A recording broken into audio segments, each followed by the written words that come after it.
Some really high winds bringing down trees like that. Yeah, so the winds were pretty strong yesterday.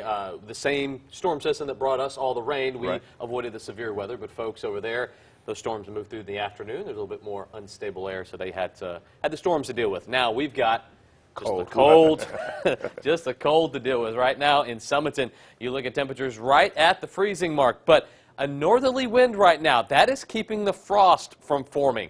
Winds do a couple of different things when you have a pattern like this. They keep temperatures up just a bit, and they also keep frost from forming on the ground. Wind helps to keep the atmosphere mixed up, and that's why we don't have a widespread frost. That will change, though, for tomorrow.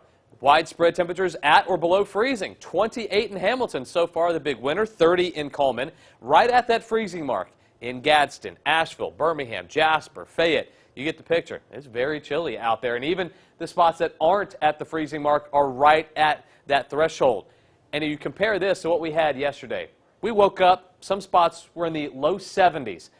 It's a 40-degree temperature change between what we had yesterday and what we've got today. Just unbelievable stuff. And the wind out there, like we said, there's a little bit of a wind chill. Temperatures that are actually in the 30s feel like they're in the 20s with the wind out there. And the wind will continue for the morning hours, but then relax for the afternoon. It will not be anywhere close to as breezy as it was yesterday, and that is some good news.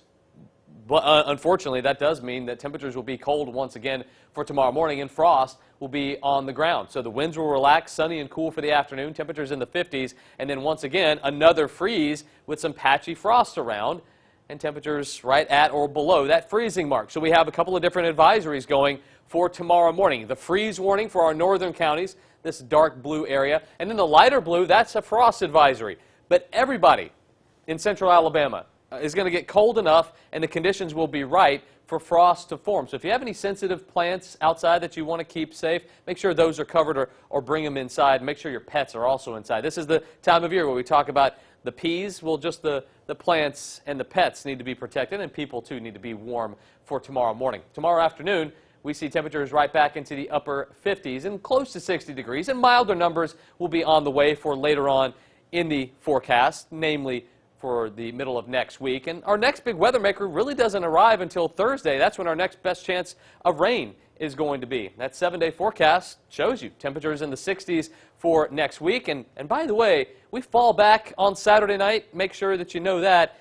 We lose that hour of daylight during the afternoon hours, but gain it during the morning. Good news for us, bad news for the folks that have to work during the afternoon time. That's your forecast now.